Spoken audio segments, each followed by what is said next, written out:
Good afternoon, everyone. So today let's start with the question number 11 of exercise 4.3.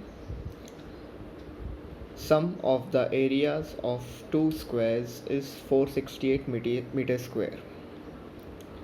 Question बोल रहा है कोई भी दो स्क्वायर हैं जिनके एरिया अलग अलग निकाले गए हैं और अगर उन एरियाज़ को अगर हम ऐड करते हैं तो 468 मीटर स्क्वायर उसका आंसर आता है. If the difference of their perimeters is 24 meter. Now question is saying कि आपके जो दो अलग अलग स्क्वायर्स हैं उनका दोनों का अलग अलग अगर अपन पेरीमीटर निकालें और फिर उन पेरीमीटर्स का अगर हम डिफरेंस निकालें तो it will be 24 metre. Then find the sides of the two squares. तो हमें दोनों स्क्वायर्स के दोनों साइड्स फाइंड आउट करने हैं. So let's check it out. Okay, as you can see, I have mentioned let the length of each side of a square equals to x. तो हम यहाँ पे इसको थोड़ा सा चेंज कर लेंगे. यहाँ हमने लिखा है let the length of each side of a square किया जाएगा of the first square. ठीक है, फर्स्ट स्क्वायर के बारे में अभी हम बात कर रहे हैं. तो हमने फर्स्ट स्क्वायर के एक साइड को हमने x एज्यूम कर लिया है क्वेश्चन समझने के लिए. एक ये छोटा स्क्वायर और एक ये बड़ा स्क्वायर. तो इसके हमने साइड को x ले लिया है. अब पेरीमीटर ऑफ स्क्वायर यहाँ भी फर्स्ट आ जाएगा.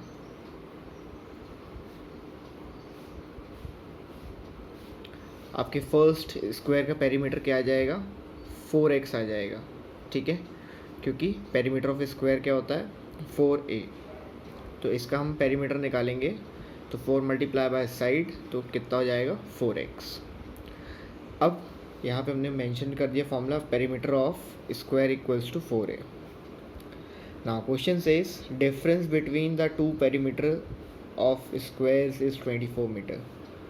ठीक है, क्वेश्चन बोल रहा है दोनों स्क्वायर्स के पेरीमीटर के बीच में कितना डिफरेंस है? 24 मीटर्स का.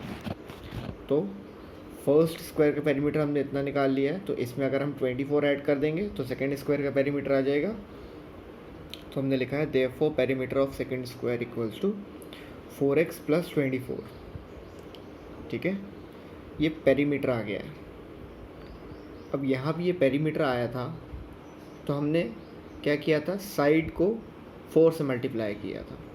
साइड को 4 से मल्टीप्लाई किया था तो ये पेरीमीटर आ गया था. और अगर मैं इस पूरे पेरीमीटर को दोबारा 4 से डिवाइड कर दूं तो मेरे पास साइड दोबारा आ जाएगी.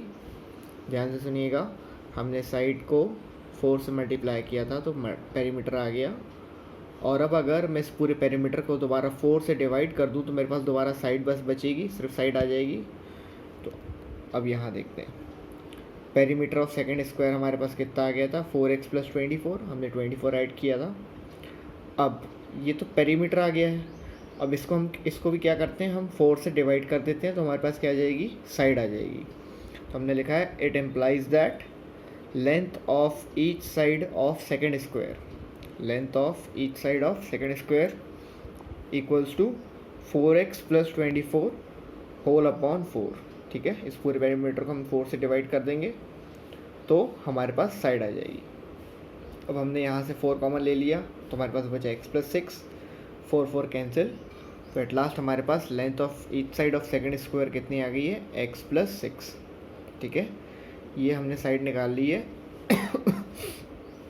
सेकेंड स्क्वायर की. अब आगे देखते हैं.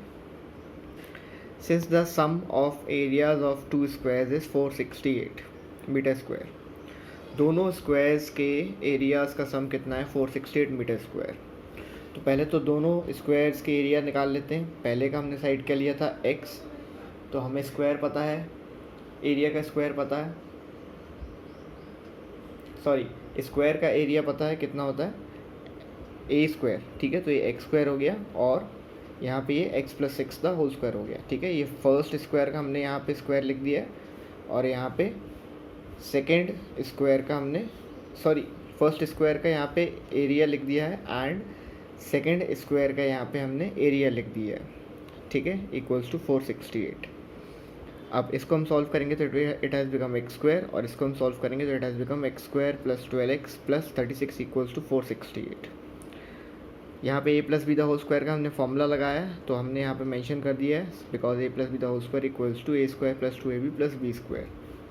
ठीक है, ये एरिया है ऑफ फर्स्ट स्क्वायर और ये भी एरिया है ऑफ सेकेंड स्क्वायर। ठीक है, आगे देखते हैं। ओके, तो इतना हमारे पास आ गया था। अब x square plus x square will be 2x square, और इसको हम उठा के इस साइड ले आएंगे तो इट हैज़ बिकम नेगेटिव। तो एट लास्ट हमारे पास ये इक्वेशन आई है। चाहो तो इस इक्वेशन को भी लेके सॉल्व कर सकते हो, बट मुझे दिख रहा है कि सारे नंबर इवन है, तो इसका मतलब 2 कॉमन निकल जाएगा। तो मैंने 2 कॉमन लिया और वहाँ ले जाऊँगा 0 के नीचे, तो इट हैज़ बिकम 0। तो मेरे पास यहाँ पे क्या बचेगा, x square plus 6x minus 216 equals to 0। अब यहाँ पे हम मिडिल टर्म स्प्लिट करेंगे तो 6x को क्या लिख सकते हैं, 18 माइनस 12। ठीक है, और पूरा सॉल्व करेंगे तो ये हमारे पास 2 टर्म्स आ जाएंगे, x प्लस 18 और x minus 12।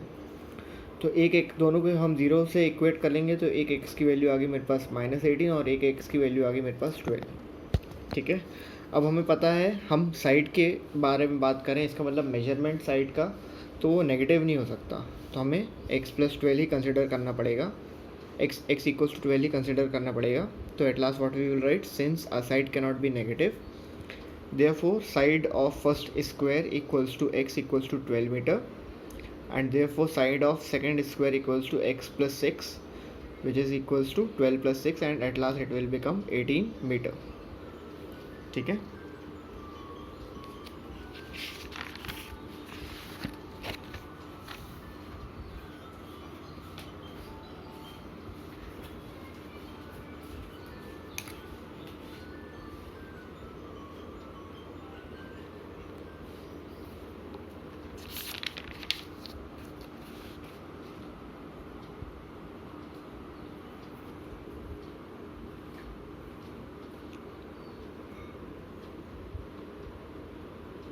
that's all for today. One question is homework for you all.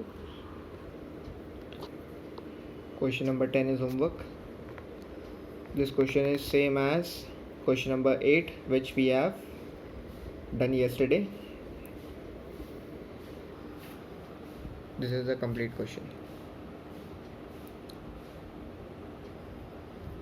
That's all for today. Thank you. Have a nice day. Please subscribe the channel for further updates.